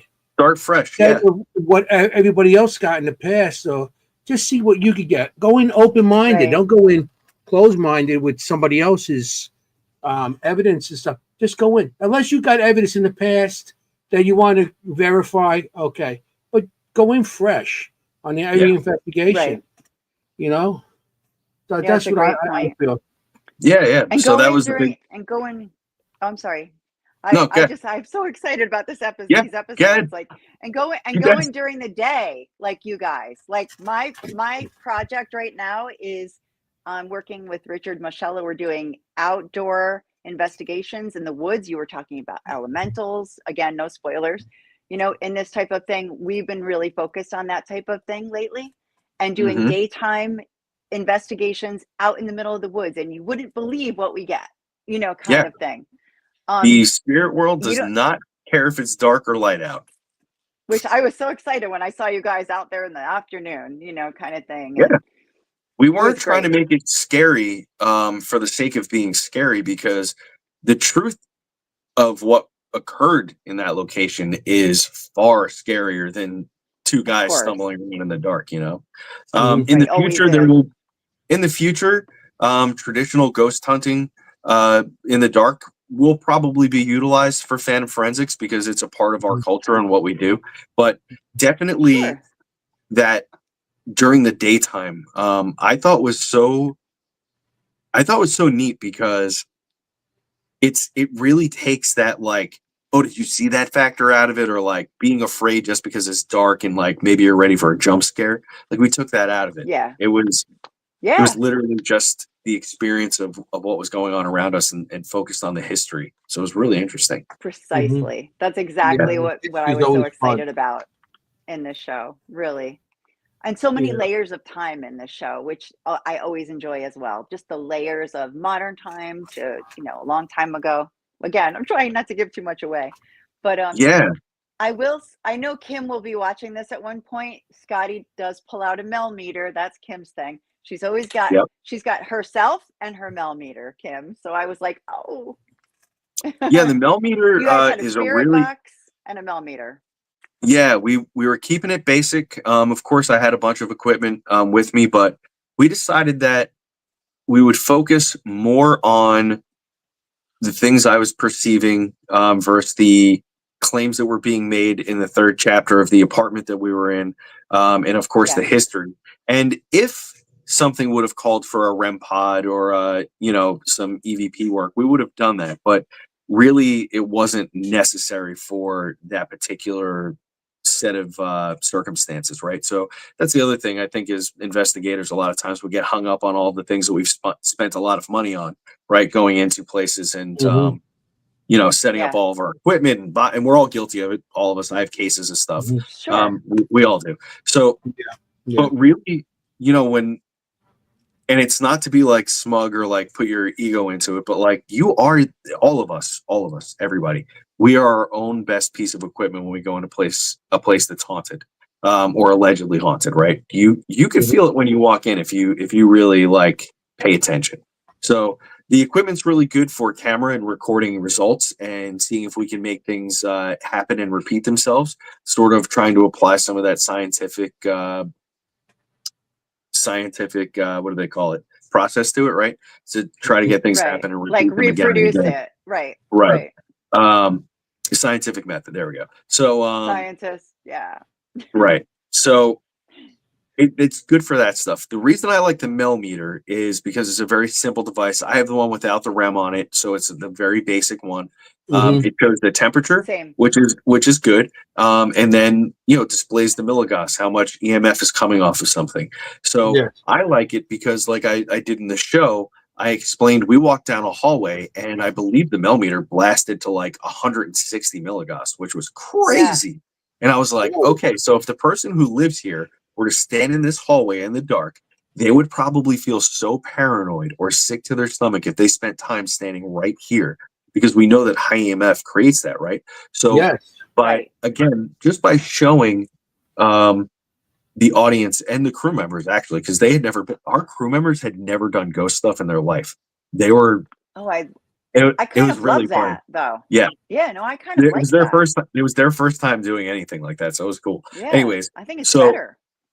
I was able to explain, like, okay, so we can use this meter, and we can see that there's probably wires behind here or something that's causing this. So that's not paranormal. Or at least we don't think it is. We can show that this is way out of range for what we'd find.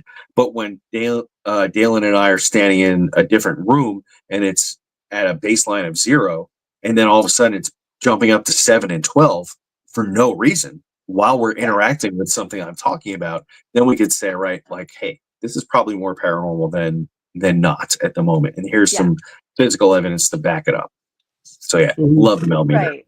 Yeah, millimeter. I mean, yeah, Kim too. millimeter. Kim I- too. you She's always guys- got it in her hand. If a place is before 1980s, it wasn't. A lot of places weren't properly grounded, especially back in those times. And because it's not properly grounded, you're gonna get those high EMFs, and of course you're gonna get sick from it and everything. So and it just and it also affects your equipment, Mhm. your cameras and everything, because it's too much. And that's Yeah. kind of high. That's kind of high because a house is usually 120.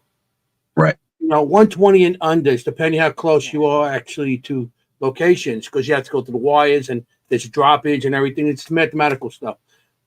But 160, wow. Yeah.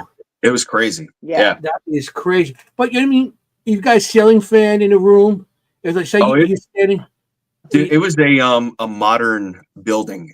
It was Okay. like a really fancy apartments. I don't want Yeah. to call them apartments, but I don't know the right word. Like more like a penthouse is what we Cooperatives were or in. something like It that. was Yeah. it was gorgeous. Yeah. It was this beautiful place. Anyways, Right. yeah. So that was the other thing is like we're in a brand new building. So why is this person on the 7th or 8th floor experiencing this? And are the neighbors Right. experiencing stuff? So we Yeah. did Right. speak to some neighbors that were kind enough to have us in, and we spoke with them, and there was stuff that I picked up on that didn't make the show because they were very private. I can sort of just say like one of the things that I picked up on was adolescents or children or people in their younger years and cultish activity for some reason. And what we found out was one of the neighbors' sons had been swayed into a very strange cult. And I don't like to get political or anything, but it was a very strange political type of thing. And another part of that was I had mentioned, like, I thought people were doing some sort of rituals or something in this apartment adjacent to where we were.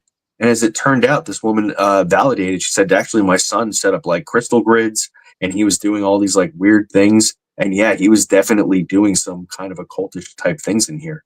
So we didn't air that part, but yeah, it was one of those like really interesting things because again, why would that tie? Why of all? It was so different from all the other stuff that I had talked about. It was the last bit of the puzzle, and it tied in. So then I have to ask the question, and there's a lot of threads that we pulled at that were for the next episodes. I hope we get to, but.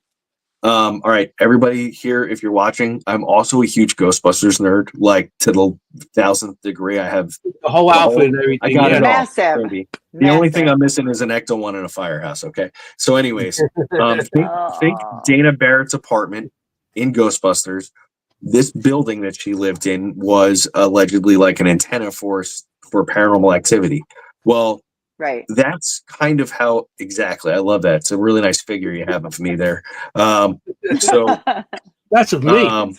We say, why is this place that we're in Ohio have such a high active amount of things happening in it? And is it something to do with the location? Is it the building? Is it the people? And are the people like this young man who got influenced by whatever he was he okay, and this was just like a natural thing that happened because of the influence of the world, or was there some sort of entity that saw a crack in somebody's psyche and took a shot at them and kind of splintered them a bit, unfortunately.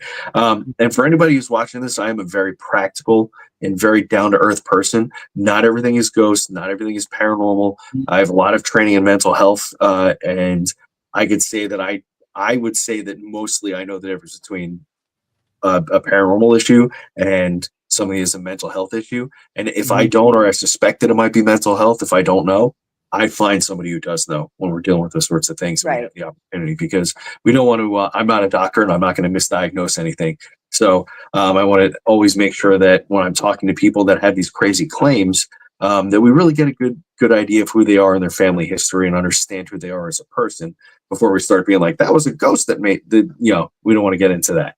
So, but it does beg the question, like we have all this strange stuff that's happening in this building, the location downtown, people are experiencing things for years and years and years before the modern thing that stands there in downtown Ohio, the thing that was there before, people experienced it like crazy. So is there something to that property that is having all this stuff happen? Hey, what's up, Lonnie's World? It's layers. It's what I call paranormal lasagna. Oh, I love lasagna. But, so yeah. Oh, I know. We got to bring food into it. I love that you also bring up in the show that the neighbors aren't talking to each other about it. That they're not talking to each other. So sometimes I think, if you are, like, say, in that situation and you're experiencing something, maybe you're in the elevator and you're like, hey, ever have anything happen? Because you have to, you never know. And other people might all be saying the same thing, Yes. I live in buildings like that. I live in a cooperative here. And you don't talk to neighbors about ghosts unless now they're starting to talk to me because they see me with the jacket, paranormal on my jacket, on my The ghost paranormal ghost stuff. guy. Yeah, the ghost guy, and whatever Look, they call me these They days. know. his car has a Yeah. sticker that says "I see The ghosts." ghost I think they cannoli know. or something like that. I don't know Nice. cannolis. But you don't talk to your neighbors about that, because some of your neighbors, because some are religious and they look Fair. at you That's fair. differently. You don't tell them you got ghosts in the house, because this place here, I see things all the time. Staircase and everywhere. In the morning, as I'm leaving, I hear somebody say, "Hey," and I hear footsteps behind me and stuff. Oh yeah, I get all kinds of Oh, stuff. wow. And I see my hallway and all this stuff. My wife even sees them, and she's not sensitive. She sees them. That's how much she got stuff here.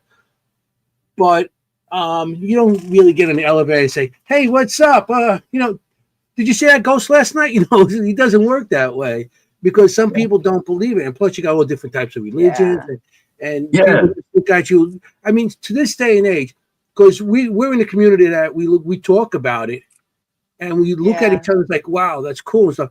But some people, some people you talk to, and then they get you first. They got that face like, "Why do you do that for?" Oh, I'm sure. So it's not like you're going to talk to your neighbors about what's going on with the ghost I situation. would, but they already know I'm nuts, so it doesn't matter. Yeah. So they pretty much know I'm crazy. So, but you must experience that, Scotty. Like, different reactions from different people. But hey, you know what? You got to be you in the end. Yeah. Yes. I always tell people, don't labels aren't great. So if you don't, they're not.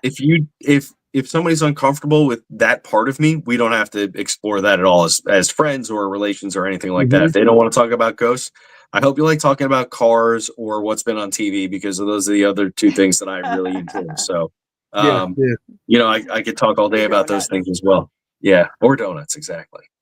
Donuts. Yeah. Donuts. You got to be well-rounded. Ronald Lourdes bought 2 dozen donuts you missed this weekend. Oh, they did. Son of a gun! I had to work. You guys always and have fun when I'm they working. bought your donut too, with the paint on it and everything. They had a couple of those. Sorry, I couldn't come, guys. That stinking work. The place always has me coming in. They won't pay me unless I show up.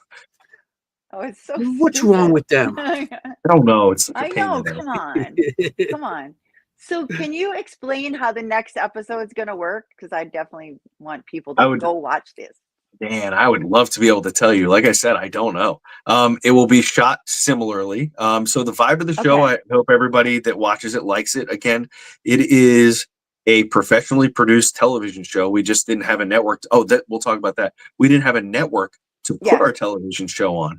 So we said, you know what? Myself, Kay, my producer, and the production house, Elevation is the name of the production house. The three of us decided we were going to form our own network. So we have a network on YouTube. It's called the Signal Network. It's where you can find Phantom Forensics. And right now we are looking for programs like this. So for those folks out there who might have a podcast, or if you're a YouTuber or some sort of, you have some sort of channel that doesn't get a lot of love, but you put a lot of work into and you'd really like to see it do better, what we're doing is we're taking your shows that you've already made and put love and hard work into, but you're having difficulty with the YouTube algorithm. We're taking your show and we're putting it on our network, and we're going to pay you guys 70% of the view, whatever you make in views. We take 30% and put that back into the network to get more shows going and make more episodes of the really professional stuff. So that is what we're doing. And it's completely free because it's on YouTube. So all the folks out there, if you're like, boy, I've been pumping this channel and I love it and I've been working on it for years and I put everything into it, but nobody sees it. Well, guess what? Now you can get in touch with us and we can look at it, come up with some terms, and we could put it up on our network, and it will be played after new episodes of Phantom Forensics and other shows like it. So good. So you know that now you can be you and be up there with the have your own space and almost guaranteed getting people to watch what you're doing. So that's what that's where the end of the TV industry has kind of brought us. And so that's we literally have formed our own network, and we're going to be I can't talk about all the cool stuff, but there's a lot. I'm very blessed, and I know. boy, did we step in the So right cool. direction on this. So for the next episodes of Phantom Forensics, there are things I'll give the last clue on something that I talked about, and how it came about, and then how I can only speculate like you guys. I'm in the dark. I have no idea, but I speculate that we will be following this clue. So, Dalen and I will get back together with a third and maybe even a fourth cast member. We have a couple people that we really want to. By the way, Hey, why everybody not? no, this is, by the way, as I'm talking to everybody about this, one of the best things about what we're doing is there's nobody in a network really that can tell us no. So if I decide that I want to have whoever I want on my TV show, nobody can say no because I'm the boss. So I can bring all of my amazing friends, that I've made so far, and all these like we can really do some really positive, amazing work with this. It's just going to be a team effort. So, anyways, that's what we're doing with the Signal Network. With the Phantom Forensics, at the beginning of the first episode, or the first chapter of Phantom Forensics, we're down by the river, and I talked about seeing a woman who was down by the riverbank, and she was screaming for help, and she's asking desperately for help, and she tells me her child is in the river. He's in the water. And I'm like, wow, what am I going to do with this? And I start talking about it. And as I said it, I'm talking about it, I can see it. And what was interesting was we didn't follow that lead that day. We went on and did other things. Yeah, it came to a dead end there.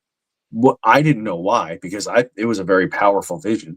So I didn't go after it or say anything more at the moment, because I have the utmost trust in Kay and Dalen to make sure that we're getting what we need. And if they didn't want to follow that, that is what it is. I'm okay with it. Well, later on, after we shot everything, I found out why they didn't say anything, because they didn't know. So I was talking about something that they didn't find in their research at all. And as it turns out, we had a couple people researching for us. So while I was talking about it, they were like, we don't know what he's talking about. So we didn't follow that lead. And come to find out, there was an incident that happened that was very specific. They found an old news article from, I think I misquoted myself. I think it was sometime in the 1800s. I could be very wrong about that, but it was a very long time ago. They found this news article, and it was basically an account of a little boy who said that the area was overrun by Native Americans that were attacking the settlers that were there at that river spot, and that his mother was murdered, and he was safe because he swam out onto a tiny little island that it was existing on this river, and he hid until the attack was over. And when it was over, he swam back and found help. And that was what the news article was about. So, yeah, so even something that I was talking about, they didn't know until I brought the details forward, and then they had to reverse and go look for the information, which is really an interesting thing, because all the other stuff I talked about, they knew. Like they were like, yeah, we know that, right? So along the way. So I hope we're going to follow that, but we have a really amazing additive behind the scenes, and who I don't know if will make an appearance on screen, but this gentleman, who is a historian for the area, has been working very closely now with our producer. And he really liked the first show. He revalidated all the things, like saying, hey, this is authentic. Like this is real. It's on. So now we have him, and he knows so much about the area that now when we go, it'll be very difficult for me to come up with stuff that they can't follow. Or at least that's the hope. And it's not always going to be Ohio. This is where we're starting. And then we're going to follow the threads for the shows to other places. But always the importance is finding the history, giving that voice to the deceased, and really telling the stories that need to be told. So one of the really interesting things we hit on in the first or maybe the second episode is we stood in this field, and I said, I don't know why, but I feel like people were executed here, but we're standing in a beautiful Yeah. park, right? And then we find out Right. later that I'm standing Oh, where an execution spoilers, house used to spoilers, be. spoilers. Yeah, it's okay. Spoiler alert. Spoilers. It's okay. Okay, It's sure. it's one small spoiler for the whole thing. Okay, So okay. you'll find out that there was a death house that people were, and this is why it's Yeah. cool. That's not cool. That's not a great thing. But Yeah. the first person in Ohio who's ever executed was executed on that spot. Right So, there. Wow. Which was yeah. like, that was such a cool twist. Like Right, when yeah. they said that, I was like, oh. Right. So isn't that neat? Because like So, you said, it's not the surface. You got to go past the surface. Like you're looking at a Yep. beautiful park. Mhm. Yep. But that's not what you was see. there. Yeah. Yeah, that's not what So it you're was seeing. so cool to have that. So then, That was amazing. after the shoot's all done, I was like, well, that's really interesting. I want to know more about that. So then I found the name of the person, and I was like, it would be really cool because the person who was put to death and swore up and down that he was innocent. Like I think that most do. But as I'm reading his account, I'm thinking about it as a police officer, and I'm like, this sounds like he was actually innocent. He kind of just got railroaded. It was weird. So I would love to go back and see if we can communicate with him and see if we can get some information to come through to help us. Maybe he'll come clean because he did it, or maybe he'll be like, this is the direction you should look. So it's another great thing about the show. It's not a cookie cutter thing. You're not going to just see us go into, the same old locations over and over again as all these TV shows have done for 20 years. Right. We're going to new places you've never heard of. And the less haunted looking, the better, in my opinion. Because I love showcasing the fact that you could be sitting in a gymnasium somewhere, but for all you know, what was there 100 years ago was, Yes. a murder swamp or something. Who knows? Right. Yeah. And you wouldn't believe You go it. down You the wouldn't believe subways in it. New York. When I used to take the train in, I used to see stuff on the train all the time, or at stations. Wall Street Station was unbelievable with things going on there, or constant in that area. It's like it doesn't matter where you are. And Yeah. That's a great something, example. just whatever Yeah. happened there. That's crazy. True. So true. Yeah. And I love that it's like a spider web, like this show. Like, like you said, I get frustrated when, it's just like a tied up in a bow, like one thing, and when investigations to me are investigations, they Yes. go where they go. You follow them where they go. Producer K is going to love to hear you say that, because that was one of our main things when we were developing this show, is that in the paranormal world, there is no pretty bow. There never is. No, If it's, no.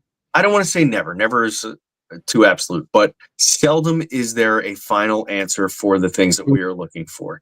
It generally will lead you into another direction and something else to look at. So most investigations are abandoned and not really finished, right?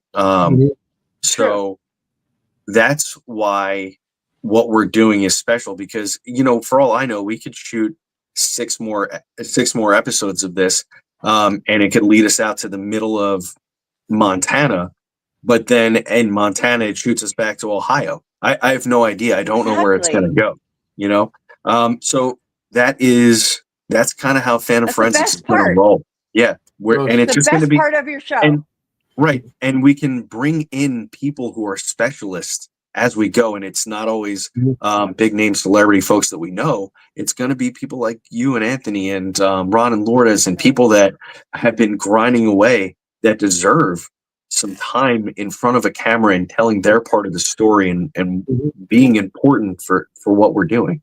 And everybody has a special space for that, So that's part of what we want to do. And I want to make 1,000 of these episodes. Yeah, that's the beauty of it. It sounds good, because TV, the stuff, I don't watch half the shows anymore because it's just repetitious. The same thing. You're going in. Right. It might be a different location, or just the same location that it's been beat to death by every show, every network out there, because that's all they know, these specific places. So, and I like the concept that you're gonna go somewhere new and fresh, and and follow it. Yeah, and bring in people that that The best that have part. been around for a while that trying to do. Lourdes. Great. Lourdes is absolutely right, as always. Yep. Perfect. New Perfectly concept. said. That's what we need. We need new blood. Yeah, I love Well, it. I love it. I'm I old love blood, the show. but Everybody watch it. Watch it, Well, watch you're it, watch old it. blood, I so love it. it's still, but Here's my fangirl. He's going to tease yeah, me. My fangirl segment. she's Fangirl. always a fangirl. Fangirl. So I do love it though. if anybody watching wants to help support us a little bit more, again, it's free to watch on YouTube, but we have this thing where you can go to phantomforensics.com and you can get a digital package with physical items. So we have different packages that have things like you get the show uninterrupted with commercials. You get one package has patches and stickers for the show. Then another one has I forget what other cool stuff, but we have like a blanket. And then if the higher up the package you get, one we'll have a virtual Q&A with Dalen and I. So we have a Zoom meeting set up where you can come on with us and you can talk to us and hang out with us on Zoom. And then another one where I have a virtual gallery reading. So that's going to be set up here in the very near future as well. So if you guys want to help support the show, and just so everybody knows, none of this money is going back to us. This money is going and getting rolled into making the next episodes. So we literally need everybody to watch the show, share the show. And if you have, a couple bucks in your pocket and you want to support us and get something back, phantomforensics.com, check out the website. Big shout out to Elevate out in Ohio. They did a fantastic job getting the website set up. The editing is superb on the show. The music, everything. So everybody knows, just so the paranormal stuff is really great too. But just so you all know, we had the guy who edited our show.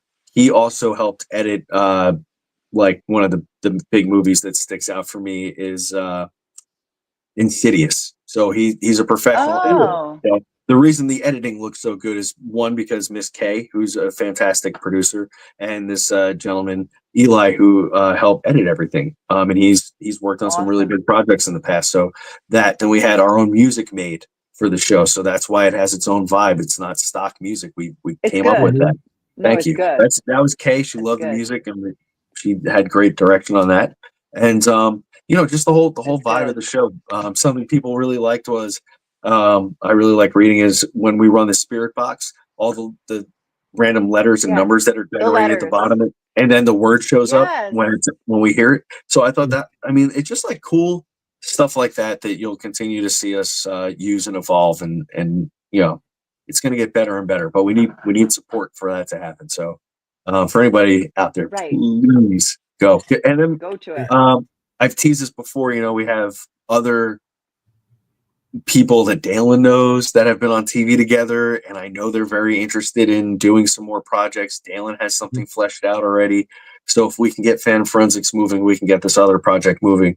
Then we have a huge project sitting ready to go. And it is Bigfoots and aliens and government cover-ups and conspiracies, and not just talking about them like they do on History Channel, active investigation into this stuff.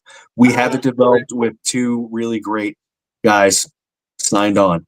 We have them. We just need this to work. So everybody's watching again.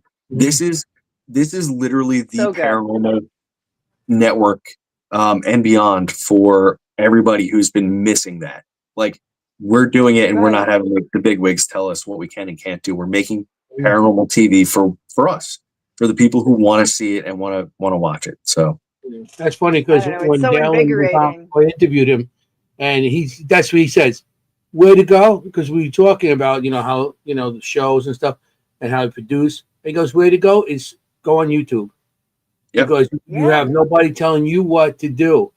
And everybody I spoke to that celebrities and stuff like that, that's always their thing. It's like network always tells them, some guy in a suit sitting in the office has nothing to know about paranormal, telling them what they should do.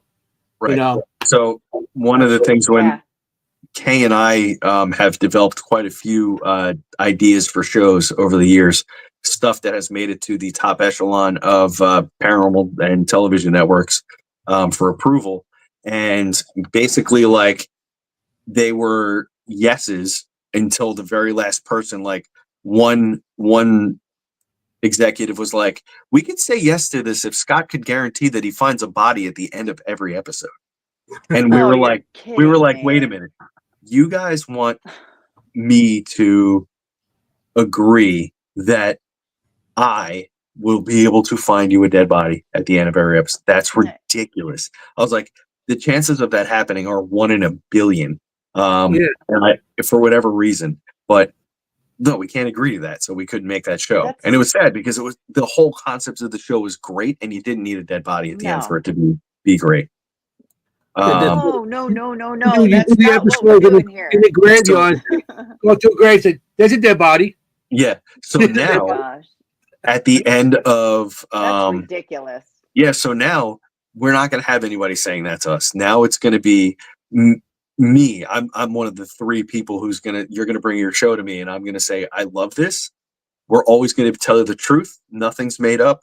And integrity is the key word here, right? So if you want to tell me a really great story and you do all your hard work and all that, we can put it up and you can present it, and it's all yours. We're not going to tell you no. We're just going to say it with the paranormal stuff. Always have integrity, because once you lose that, you're beat. So yeah, that's that's what it's about at this point.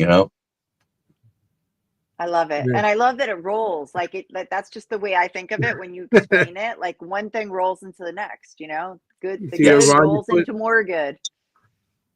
I know. Sup, ghost? Come on. Oh, you want me to? We need it. I'm a little parched. I'm a little parched. I don't know. We got 4 minutes. We got 4 minutes. Maybe. Well, he'll have to stick around till the end then, I guess. You gotta stick around. All right. Maybe there's no ghosts. There's always ghosts. Everybody want to do it. Look. They're like, do it. Oh, Melissa Blackman wants me to. What's up, Melissa Blackman? How are you? Sup, Melissa? Sup, Melissa? Oh. Sup, Melissa? Goats? No. And a ghost donut joke. I don't have any good ghost donut jokes right now. They're all putting you on the spot. Dry. Yeah. Everybody's putting you on the spot. Yeah, how about that? It's okay. It's okay. I mean, we will spread the word. We will spread the word, because we love what you're doing, and we love hanging out with you. As you know, get off here tonight, I'm going to go check it out.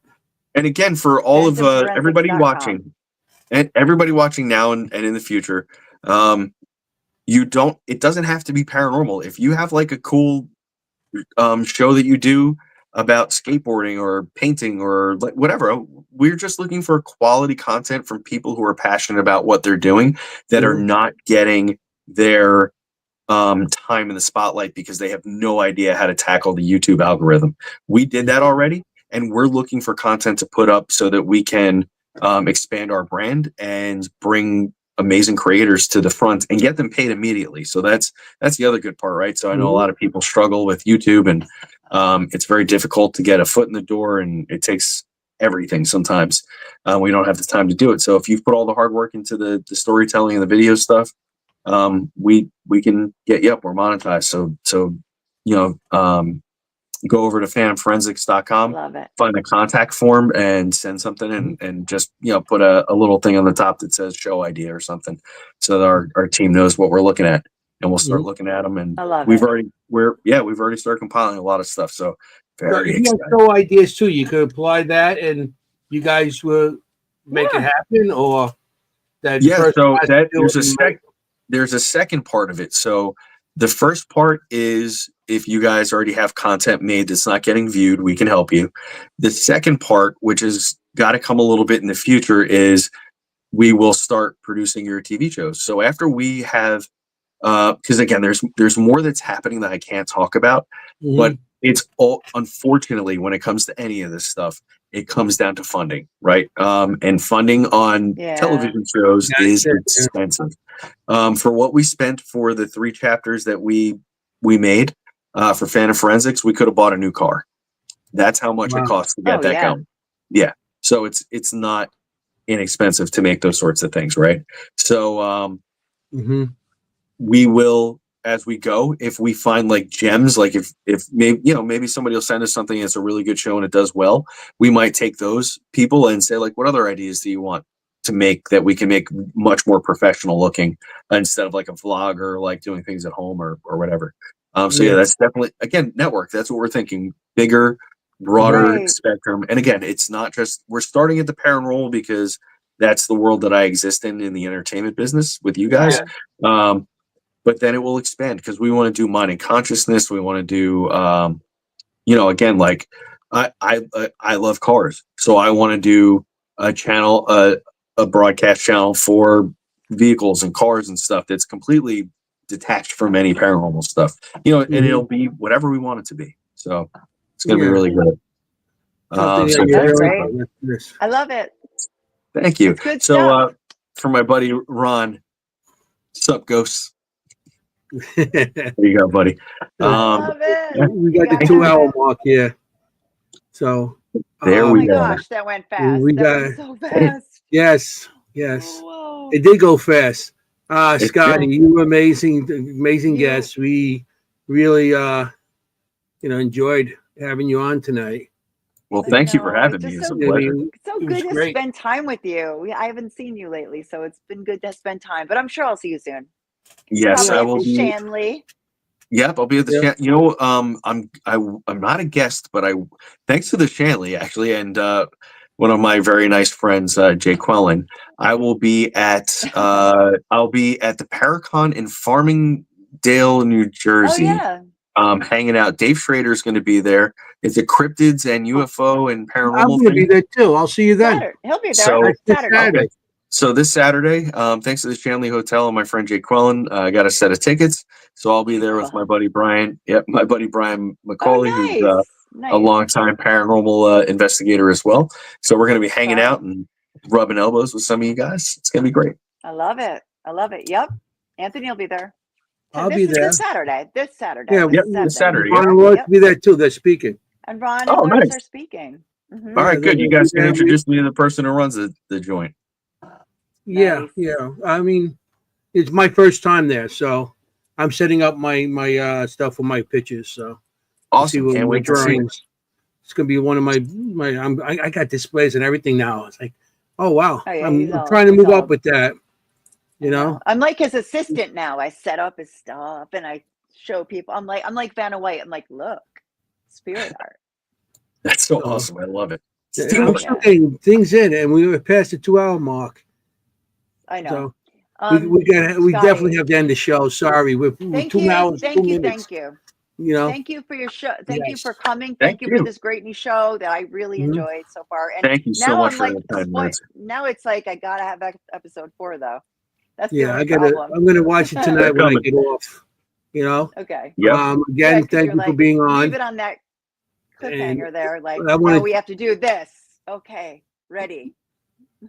I want to thank everybody that showed up tonight. We got Ron Lourdes, Twin. What was it? A lot of people. I can't even go back. Everybody's still throwing things in. All the names are going up, so I can't even see exactly everybody on. Thank you, everybody, for watching. Thank you for watching. We have a great night. They're going to help out. Thank you. Okay. Thank you for everything. Thank you for showing. Scotty, don't leave yet. Okay. We're gonna have an after party. Okay. No, sit tight. Thank you for everything, people. Everybody in the audience. We just got to tell you, you got to be safe out there. You want to look for ghosts. You don't want to be a ghost. Forget about it. Ciao, familia. Good night. Bye, everybody. Hey, how you doing?